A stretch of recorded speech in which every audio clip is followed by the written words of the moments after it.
You both want the hug, but neither of you wants to be the one that reaches first. Have you ever noticed what happens when an argument is technically over? You're sitting at opposite ends of the couch, the TV is on, and neither of you is really watching it. You both want the distance to disappear. You both want a sign that everything's going to be okay. But neither of you moves because at least one of you is thinking, why should I be the first one to move?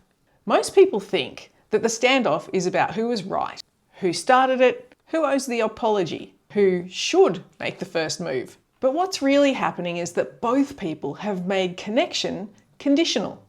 I'll soften when you soften. I'll reach when you reach. I'll connect when you prove it's safe again. And now each person has handed over responsibility for who they're willing to be based on what their partner does next. Inside True North, we call that outsourcing your power, because sovereignty is not about getting your partner to behave correctly before you're more open, more loving, more truthful. Sovereignty is about choosing who you're going to be regardless of what they do next. That doesn't mean pretending something never happened. It doesn't mean justifying dysfunctional behaviour. And it doesn't mean taking responsibility for something that isn't yours. It just means that reaching first does not mean that you're surrendering. Softening is not losing, and vulnerability is not an admission of your own guilt. The deeper question to ask is, who would I be if I wasn't waiting for you to go first? Because your survival identity will usually seek protection first.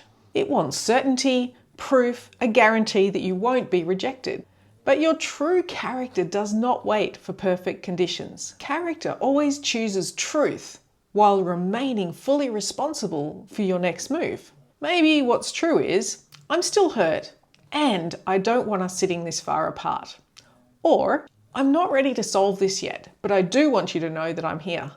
Or maybe it's simply moving that 6 inches closer because that movement matters. Not because it guarantees a particular response, but because it starts to shift the conditions dictating who you get to be. And this is where relationships really begin to change. Not when both people all of a sudden become ready at exactly the same moment, when at least one person stops reacting to the same old standoff. One person becomes willing to introduce something new.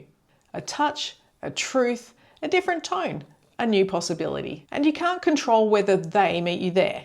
But you can stop making them and their first move being the condition under which you operate. So the next time you find yourself sitting at opposite ends of the couch, just ask yourself, am I waiting for their connection or am I willing to create it? Because sometimes the distance between the two people is not the distance in the couch. It's just one person waiting for the other to make that first move.